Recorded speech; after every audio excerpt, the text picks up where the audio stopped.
Selamat malam pemirsa program Maluku Antar Nusa edisi hari ini, Kamis 23 Februari 2017 kembali hadir menjumpai Anda. Beragam topik berita hasil liputan tim redaksi kami sesaat lagi dapat Anda simak. Namun sebelumnya dapat Anda ikuti cuplikan berita utama.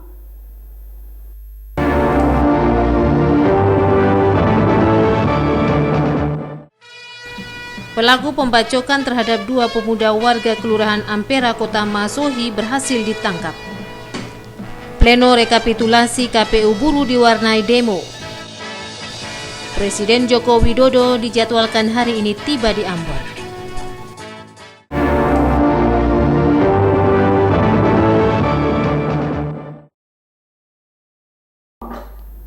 Demikian cuplikan berita utama Maluku Antar Nusa malam ini. Di samping sejumlah berita menarik lainnya hasil liputan tim redaksi kami, bersama saya Febrianti Latihamalo, berikut kita ikuti Maluku Antar Nusa selengkapnya.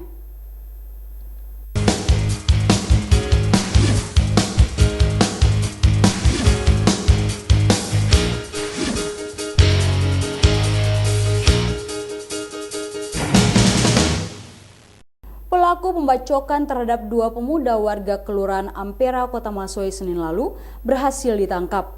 Keluarga korban meminta aparat kepolisian menindak tegas pelaku dengan hukuman yang seberat-beratnya.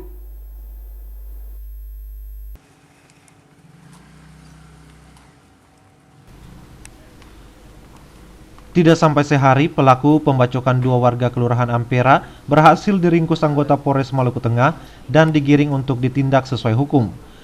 Kapolres Maluku Tengah AKBP Harli Silalahi menjelaskan, kejadian bermula saat dua pemuda warga Kelurahan Ampera itu sedang duduk santai. Tiba-tiba datang pelaku dan langsung melakukan pembacokan. Diduga motif pembacokan itu adalah dendam lama. Tersebut.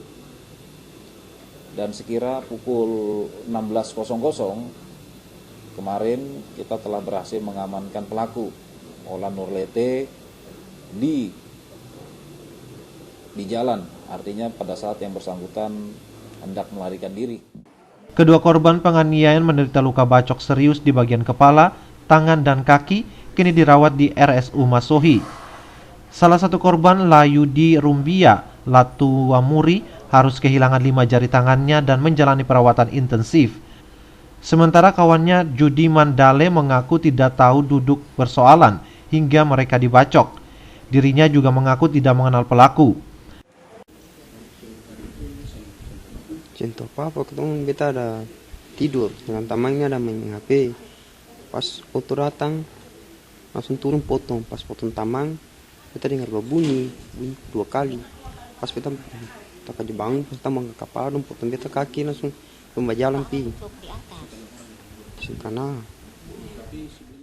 Keluarga korban meminta pihak kepolisian menindak tegas pelaku dengan memberikan hukuman yang seberat-beratnya kepada pelaku. Si pelakunya yang katong dengarin kan sudah ditangkap. Jadi yang katong harapkan dari pihak kepolisian itu hukum apa yang berlaku untuk kejadian ini, yang katong minta dari pihak keluarga seberatnya sesuai hukum yang berlaku di katong Indonesia ini tuh. Terduga pelaku pembacokan Mulla Warman Nurlete alias Olan berusia 25 tahun warga Tamilow beserta 3 rekannya kini telah diamankan. Pelaku dijerat pasal 351 ayat 3 dengan ancaman 12 tahun penjara. Dari Masohi Maluku Tengah, Fatah Hilasia melaporkan.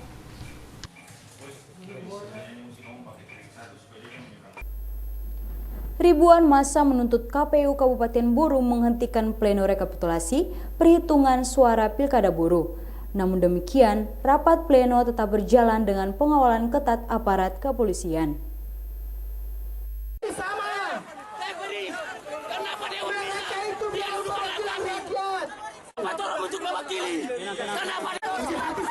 Rapat pleno rekapitulasi KPUD Buru berlangsung aman meskipun diwarnai aksi demonstrasi yang menuntut KPU setempat menunda pleno tersebut.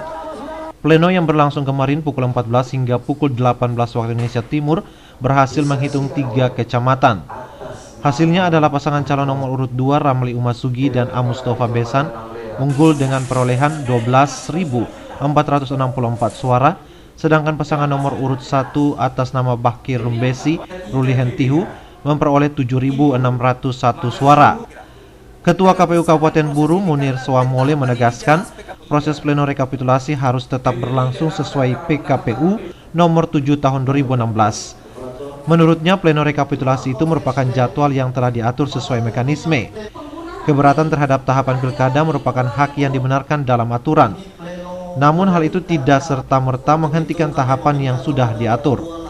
Bahwa seluruh proses tahapan kita jalankan sesuai dengan mekanisme prosedur yang diamanatkan baik dalam Undang-Undang Nomor 10 maupun PKPU 7 tahun 2016. Bahwasanya ada pihak-pihak yang menyampaikan keberatan, itu adalah hak yang wajar, itu hak mereka dan itu dibenarkan dalam aturan.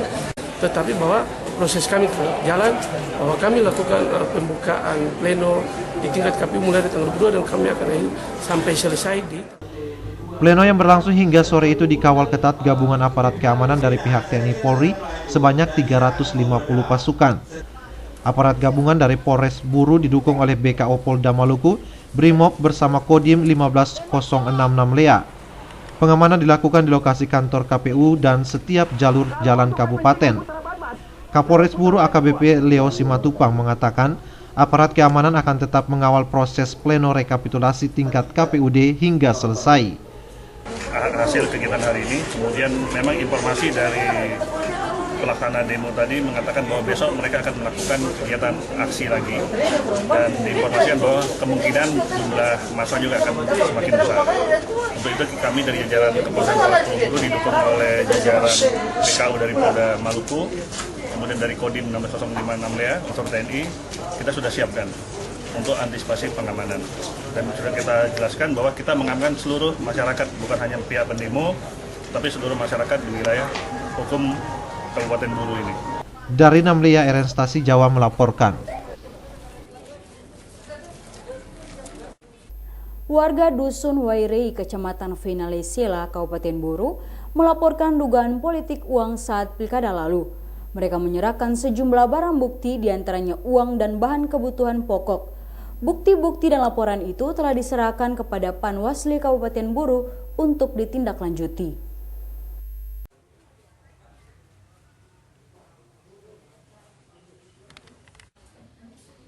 Inilah sejumlah bukti politik uang yang dilaporkan warga Dusun Wairei kepada Panwasli Kabupaten Buru. Barang bukti itu berupa uang senilai Rp50.000, beras 7 kg, 10 ekor ikan, dan 2 telur ayam untuk satu keluarga. Beberapa orang dari warga dusun itu mengatakan uang dan sembako diberikan menjelang pilkada kemarin. Salah seorang warga Mustastasi Jawa mengaku tidak mengetahui dengan pasti pemberi uang dan bahan sembako kepada mereka. Meskipun menolak, namun dirinya bersama warga diminta tetap mengambil karena diberikan secara ikhlas oleh salah seorang tim pemenangan pasangan calon bupati dan wakil bupati Buru, serta Raja Leisela Asis Hentihu. Saat pencoblosan hingga perhitungan suara di dusun setempat, Tasik Jawa mengaku pasangan nomor urut 1 hanya meraih 9 suara. Dengan kekalahan itu, kepala dusun setempat meminta kembali pemberian sejumlah uang dan bahan sembako yang telah diberikan kepada warga itu. Hal tersebut yang membuat Tasik Jawa dan warga lainnya menganggap pemberian itu hanya bagian dari kepentingan pilkada. Olehnya mereka membawa sejumlah bahan bukti berupa uang dan sembako untuk dilaporkan ke Panwasli Kabupaten Buru. Hari coblos, perhitungan suara, nomor 2 menang 19 suara, nomor 1 9 suara. Lalu Bapak ribut, Bapak Min ditagih kasih pulang sama bahan yang ada. Dari Namlia, RN Stasi Jawa melaporkan. KPU Maluku Tengah kemarin mulai melaksanakan pleno rekapitulasi perhitungan suara dari masing-masing kecamatan. Pleno tersebut dikawal ketat aparat kepolisian.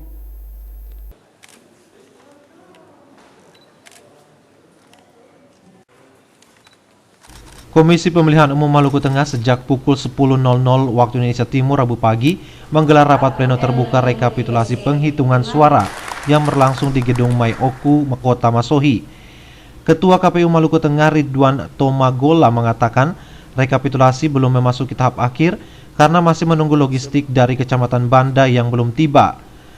kecamatan sudah selesai, kami lakukan rekapitulasi dan sekaligus penetapan jumlah perolehan suara. Sementara kita tahu persis bahwa hasil yang sudah ada di tangan wartawan sekalian, itulah hasil yang akan kita nanti tetapkan pada saat penetapan tanggal 8 Maret 2017. Ridwan Tomagola menjelaskan dari 18 kecamatan di Maluku Tengah telah dilakukan perhitungan terhadap 7 kecamatan, masing-masing Lehitu, Lehitu Barat, Amahai, Nusa Laut, Pulau Haruku, Salahutu, Saparua, dan Kota Masohi. Sesuai jadwal, pleno rekapitulasi akan berlangsung hingga besok. Tomagola berharap masyarakat Maluku Tengah dapat bersabar dan menunggu keputusan final dari KPU terkait pemenang Pilkada Maluku Tengah. Dari Masohi, Maluku Tengah, Fatahila Sia melaporkan.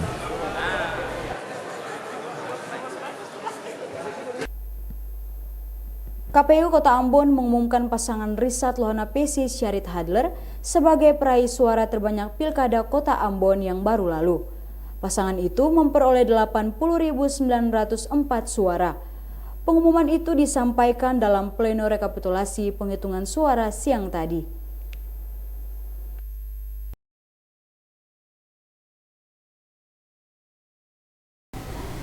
Komisi Pemilihan Umum Kota Ambon dalam rapat pleno rekapitulasi penetapan dan pengumuman hasil penghitungan suara pemilihan wali kota dan wakil wali kota Ambon menetapkan pasangan Paparisa baru meraih suara sebanyak 82.904 suara.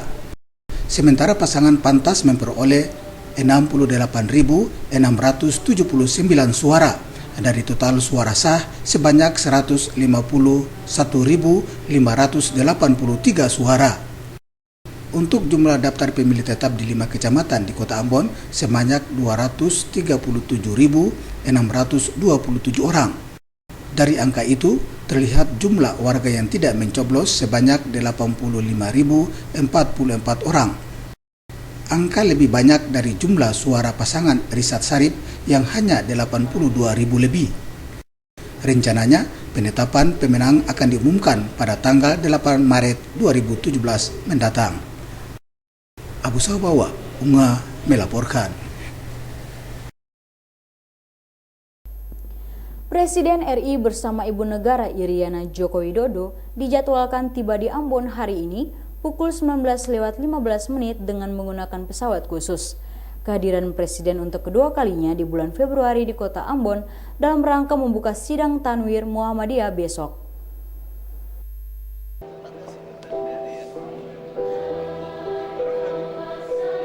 Kota Ambon kembali dikunjungi oleh Presiden Republik Indonesia Joko Widodo untuk kedua kalinya dalam bulan Februari.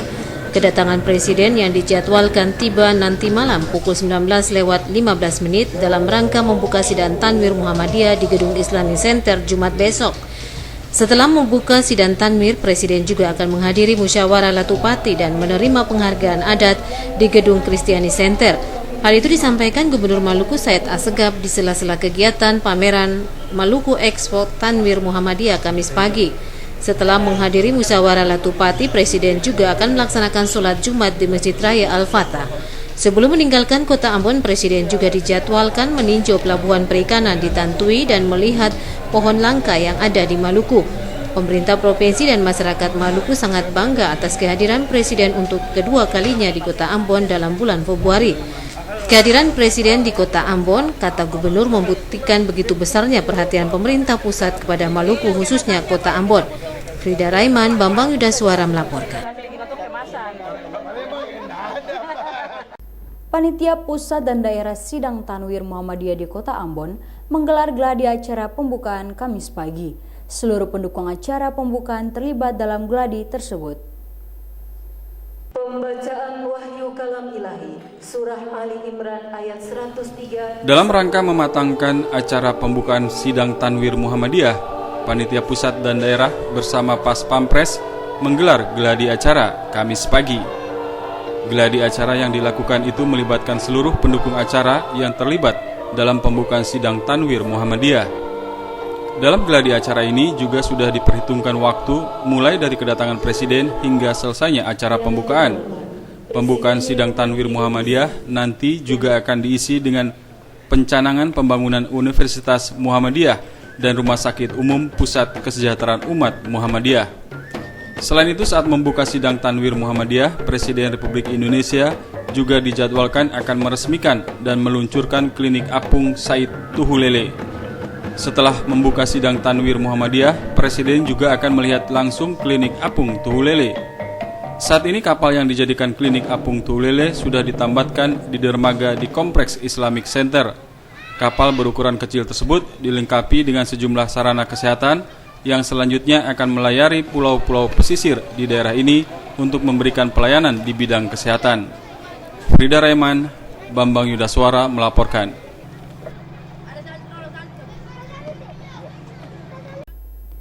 Mengawali pelaksanaan sidang Tanwir Muhammadiyah di Kota Ambon, hari ini digelar pameran Maluku Expo.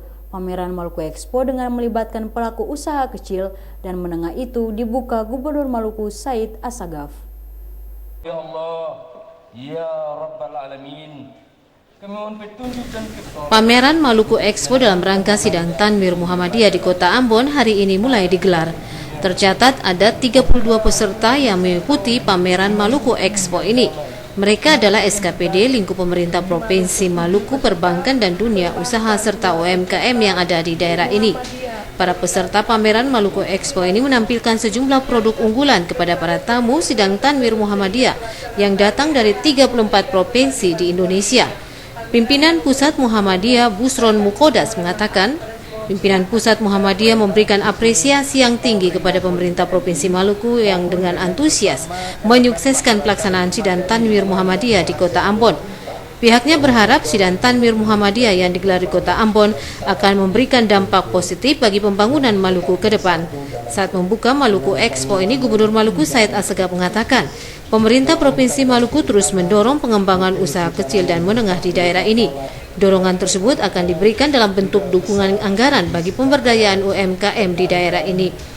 Pemerintah Provinsi Maluku juga berharap dukungan yang sama dapat diberikan oleh dunia perbankan untuk memajukan UMKM agar bisa mandiri dan mampu bersaing di pasar global. Usai membuka Maluku Expo ini, Gubernur yang didampingi pimpinan Pusat Muhammadiyah dan Forkopimda Maluku dan Kota Ambon meninjau sejumlah stand yang ada di lokasi pameran Maluku Expo. Direncanakan pameran Maluku Expo dalam rangka sidang Tanwir Muhammadiyah ini akan berlangsung hingga tanggal 26 Februari mendatang. Frida Raiman, Bambang Yudaswara melaporkan.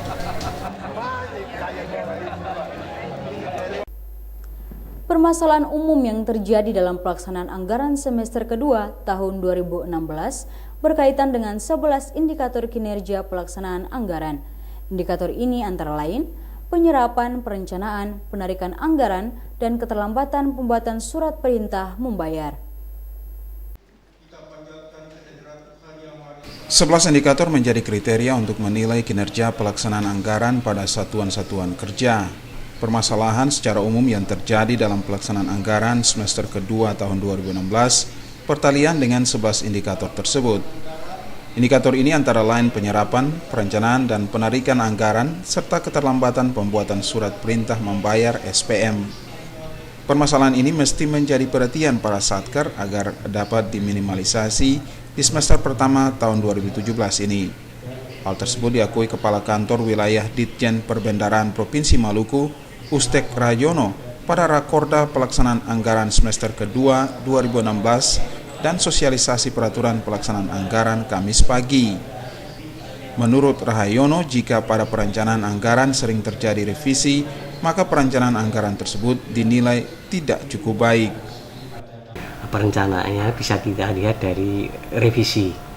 Kalau sering melakukan revisi, itu berarti perencanaannya kurang bagus. Gitu.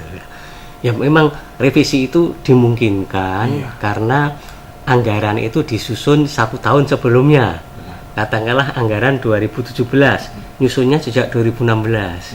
Jadi mungkin pada saat 2017 ada beberapa kegiatan yang kurang prioritas, kurang pas, akhirnya direvisi. Tapi kalau sering revisi berarti perencanaannya yang kurang. Nah, di samping itu juga adanya rencana penarikan dana. Karena Satker itu untuk memenuhi kebutuhannya harus punya rencana dana yang kami butuhkan berapa. dalam bulan ini berapa, gitu, dalam minggu ini berapa, itu juga mempengaruhi. Kanwil Ditjen Perbendaharaan Provinsi Maluku tahun ini menetapkan 5 satker terbaik dari 517 satker dalam pengelolaan kinerja pelaksanaan anggaran tahun 2016. 5 satker tersebut antara lain Pusat Penelitian Laut Dalam LIPI, LPP TVRI Maluku, dan Rumah Tahanan Negara Ambon. Penetapan satker terbaik ini akan dilakukan secara berkelanjutan setiap tahun agar mendorong satker lain meningkatkan kualitas dan kinerja pelaksanaan anggaran. Selain itu, Kanwil DJPB juga membentuk Forum Komunikasi Satker Pengelola Pendapatan Negara Bukan Pajak (PNBP). Pembentukan forum komunikasi ini dimaksudkan untuk mempermudah komunikasi antara Kanwil DJPB dengan Satker Pengelola PNBP terkait informasi dan data serta ketentuan mengenai PNBP. Melkilatus Saule, Sarles Bolaman melaporkan.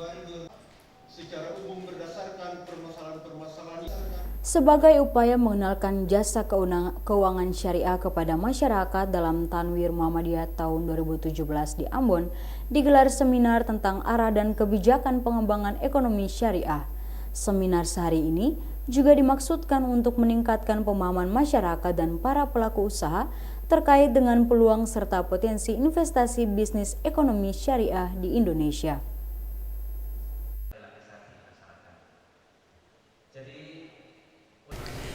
Pengurus Pusat Muhammadiyah mengapresiasi seminar nasional dengan tema arah dan kebijakan pengembangan ekonomi syariah yang digelar dalam memeriahkan Tanwir Muhammadiyah 2017 di Ambon. Ketua Pengurus Pusat Muhammadiyah Yunahar Ilyas menyatakan seminar sehari tentang arah dan kebijakan pengembangan ekonomi syariah yang dilakukan pihaknya selain merupakan rangkaian kegiatan Tanwir 2017 juga sebagai upaya menumbuh kembangkan perekonomian berbasis syariah di Maluku.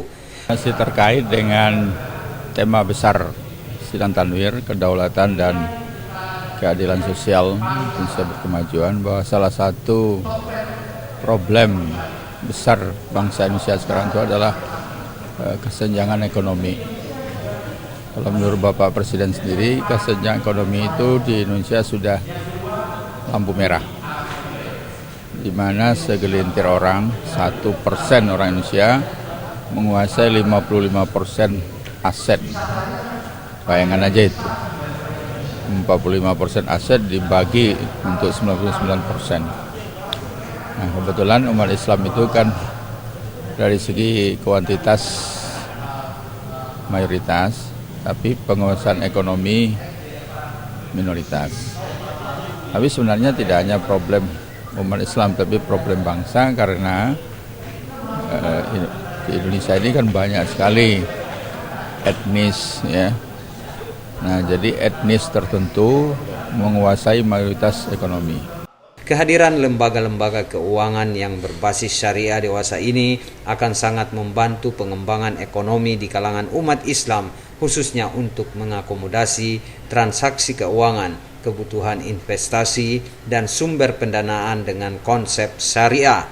Masalah ini diuraikan para narasumber yang hadir dalam seminar arah dan kebijakan pengembangan ekonomi syariah, yakni Edi Suhandi Hamid dari Litbang Muhammadiyah, Ahmad Bukhori dari Departemen Pengawasan IKNB 2B, Lucy Irawati dari Departemen Perbankan Syariah, dan Abdul Khalil dari BPRS Amanah Ummah Bogor. Pelaksanaan Tanwir Muhammadiyah 2017 di Ambon diharapkan dapat membawa dampak positif terhadap pembangunan di Maluku, terutama dalam mensejahterakan masyarakat. Harapan ini disampaikan Ketua Fraksi PKS DPRD Maluku, Amir Rumra, yang juga menjadi salah satu peserta pada seminar sehari arah dan kebijakan pengembangan ekonomi syariah. Fraksi PKS sangat mendukung dan menyampaikan selamat dan sukses atas penyelenggaraan Tanwir Muhammadiyah di Provinsi Maluku, dan ini merupakan agenda nasional. Dan itu kan memberikan respon yang sangat positif pada kepentingan Maluku ke depan. Apalagi dengan kita tahu bahwa Muhammadiyah merupakan salah satu organisasi yang lebih keren pada pendidikan, yang merupakan organisasi keagamaan yang sangat besar di Indonesia, sehingga mudah-mudahan dengan momen kegiatan di Maluku, sehingga segala macam potensi yang ada di Maluku merupakan bisa dipromosikan dari tingkat Muhammadiyah dengan kegiatan-kegiatan ini, apalagi dengan kegiatan ini bisa menghadirkan Presiden Republik Indonesia. Dan ini kemarin kita baru selesai melaksanakan agenda Hari Pers Nasional dan hari ini Muhammadiyah, dan saya dan percaya bahwa memang banyak sisi-sisi positif yang nanti dengan acara nasional, sehingga Maluku di mata nasional baik di tingkat nasional maupun internasional itu merupakan hal yang posisi sangat penting dan strategis dalam rangka untuk bisa ini maju bersama dengan daerah-daerah yang lain. Sementara Kepala Departemen Perbankan Syariah OJK RI Ahmad Sukro menyatakan menjadi tantangan bagi pihaknya baik di pusat maupun di daerah bagi seluruh stakeholders industri keuangan syariah untuk terus melakukan sosialisasi dan edukasi. Hal ini sebagai upaya menghadirkan produk dan layanan keuangan syariah di tengah-tengah masyarakat sehingga potensi pengembangan keuangan dan ekonomi syariah dapat direalisasikan dengan baik. Boy Nahrum, Cak Tamaela melaporkan. Pelaksanaan Tanwir Muhammadiyah tahun 2017 akan berlangsung di Ambon pekan ini dan Presiden Joko Widodo diagendakan membuka forum tertinggi kedua setelah muktamar dalam Ormas yang didirikan Kiai Haji Ahmad Dahlan. Dukungan terhadap suksesnya pelaksanaan Tanwir Muhammadiyah 2017 di Ambon datang dari berbagai kalangan yang ada di Maluku.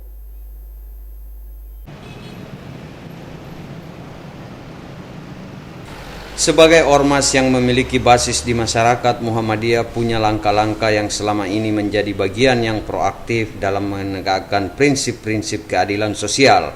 Atas dasar itu, melalui pelaksanaan Tanwir yang merupakan forum tertinggi kedua dalam Ormas Muhammadiyah, diharapkan dapat berdampak positif terhadap pembangunan di daerah ini. Harapan tersebut seiring dengan dukungan berbagai kalangan atas suksesnya pelaksanaan Tanwir Muhammadiyah 2017 di Ambon.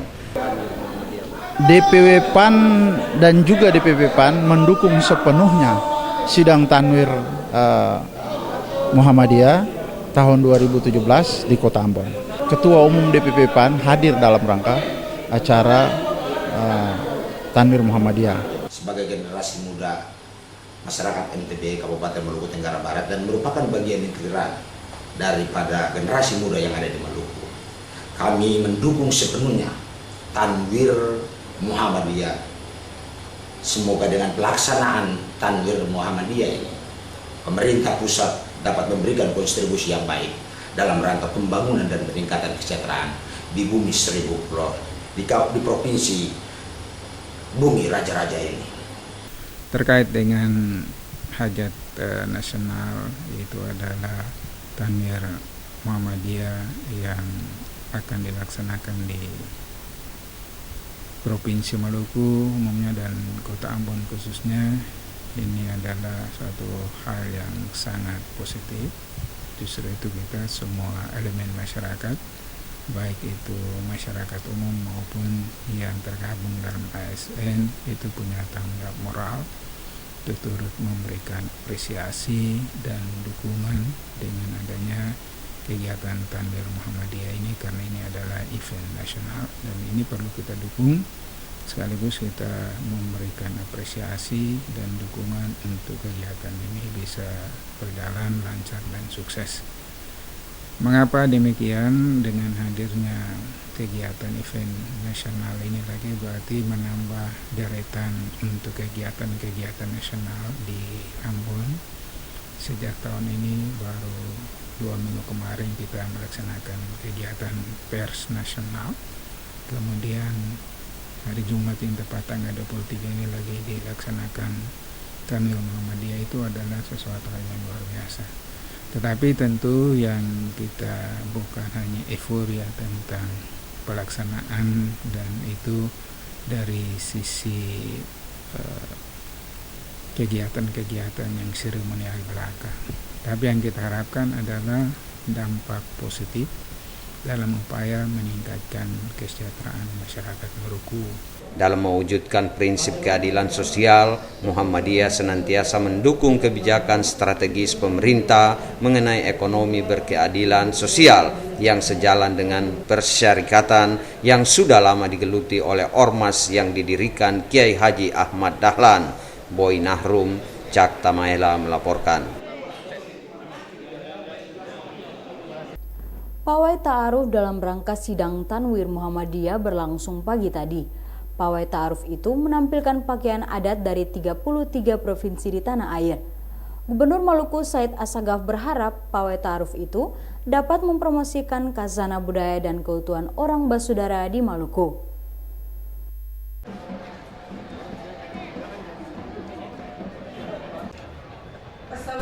Menyambut pagelaran sidang Tanwir Muhammadiyah di Kota Ambon, pimpinan Muhammadiyah Maluku menggelar pawai ta'aruf pagi tadi. Pawai ta'aruf yang dilepas oleh Gubernur Maluku dihadiri ratusan pengurus Muhammadiyah dari 33 provinsi di tanah air.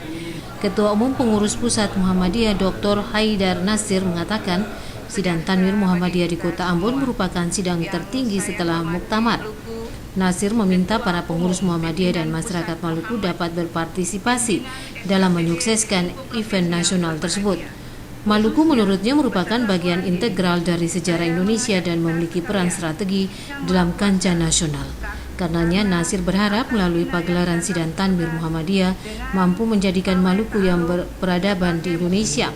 Gubernur Maluku Said Assegaf mengatakan momentum pawai ta'aruf dalam rangka sidang Tanwir Muhammadiyah harus mampu mempromosikan khazanah orang Basudara dalam bingkai Pelagandong. Hubungan sosial antara penganut agama Islam dan Kristen di Maluku hingga saat ini sangat harmonis. Karenanya Gubernur meminta pawai ta'aruf dapat menjadi wadah pemersatu bukan hanya di Maluku namun juga Indonesia.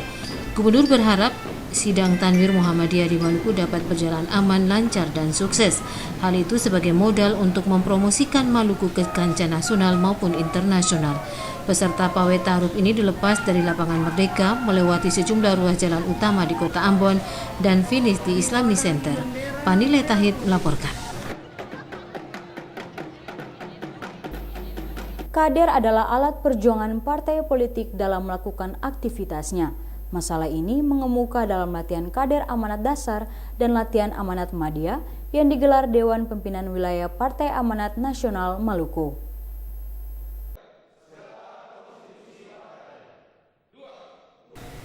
Latihan kader amanat dasar dan latihan kader amanat media yang digelar Dewan Pimpinan Wilayah Partai Amanat Nasional Maluku dimaksudkan untuk meningkatkan kemampuan sekaligus sebagai wahana pengukuhan anggota menjadi kader.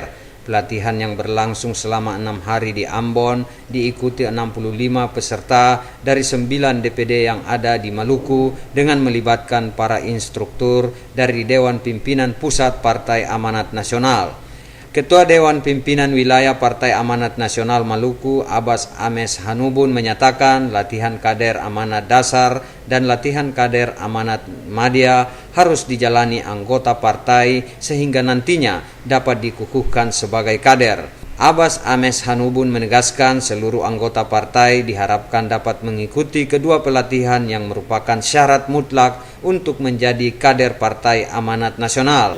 Memang kami DPW PAN nanti besok insya Allah tidak ada halangan, mulai besok baru memasang atribut dalam rangka mendukung kegiatan dimaksud. Apa target yang akan diraih oleh PAN melalui pelaksanaan Tanwir Muhammadiyah di Ambon? Ya insya Allah dengan sidang Tanwir ini pastilah ada hubungan yang lebih baik antara PAN dan Muhammadiyah. Itu harapan kami di DPW PAN Maluku juga dengan pengurus wilayah Muhammadiyah. Melalui kedua pelatihan yang digelar sekaligus ini, para peserta nantinya harus mampu membesarkan partai sesuai jenjang pengabdiannya.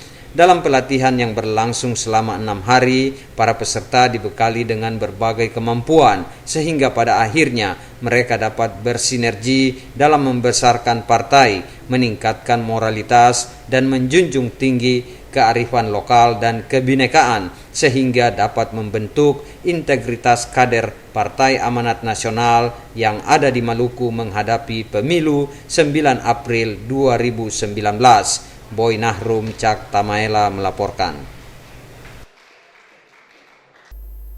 Pasien sakit jiwa di Rumah Sakit Khusus Daerah Maluku mendapatkan pelatihan kerajinan tangan.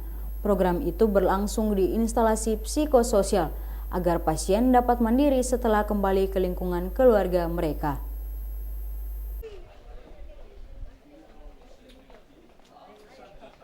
Saat ini di Rumah Sakit Khusus Daerah Maluku terdapat sekitar 30 warga yang dirawat karena mengalami gangguan jiwa. Sebagian dari mereka ada yang mulai sembuh. Direktur Rumah Sakit Khusus Daerah Maluku Dr. David Santoso mengatakan bagi pasien sakit jiwa yang mulai membaik diperlukan penanganan lanjutan di instalasi psikososial. Di instalasi itu pasien menjalani program pemberdayaan sesuai talenta yang dimiliki.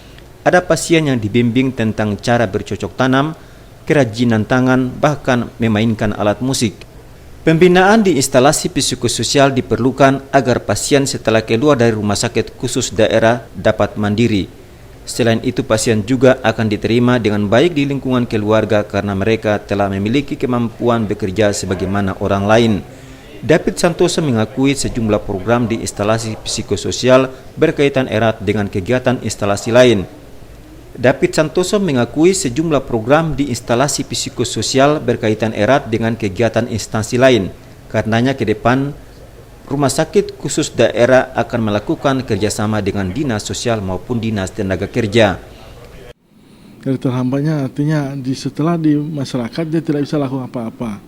Jadi bekal itu nanti bisa diajarkan di rumah sakit jiwa gitu. Jadi supaya dia bisa mandiri secara klinik, mandiri secara sosial maupun nanti produktif gitu. Jadi pengetahuan mandiri itu didapatkan? Iya, didapatkan. Setelah dari sini dirawat, nanti pulang ke rumah, nanti dia bisa melanjutkan dengan program daycare di rumah sakit yang mana didapatkan dari Taiwan selama 3 bulan magang. David Santoso mengemukakan selama ini pasien yang telah sembuh dari sakit jiwa kembali masuk rumah sakit karena berbagai faktor. Di antaranya mereka kembali sakit jiwa karena faktor ekonomi dan kurangnya dukungan keluarga untuk memberdayakan mereka. Hamjatumia melaporkan.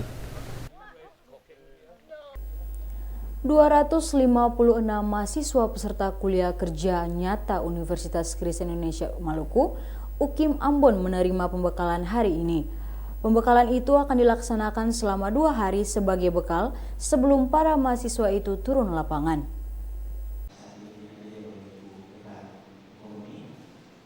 256 UKIM Ambon adalah mahasiswa dari 4 fakultas, masing-masing FISIP, Teknik, Kesehatan, dan Ekonomi.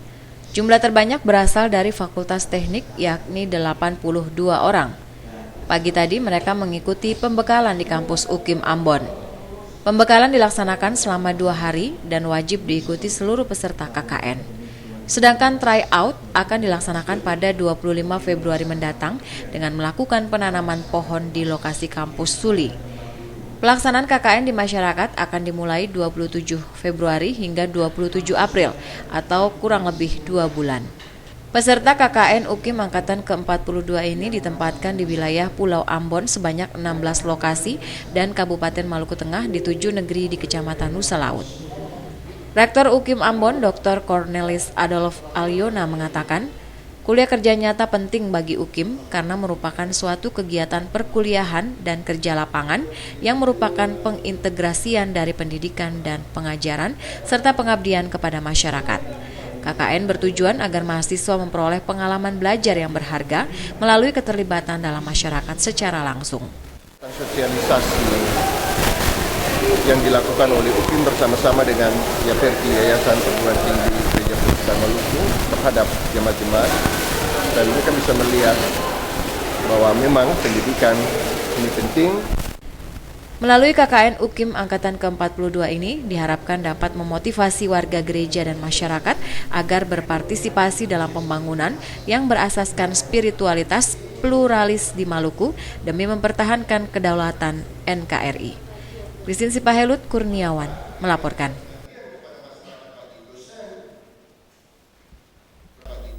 Saksi Henje Toisuta mengaku tidak mengetahui proses penawaran yang dilakukan 4 pemilik lahan dan bangunan di Surabaya yang hendak dijadikan kantor cabang Bank Maluku. Kesaksian itu disampaikan dalam sidang lanjutan kasus korupsi Bank Maluku dengan terdakwa Petro Tentua.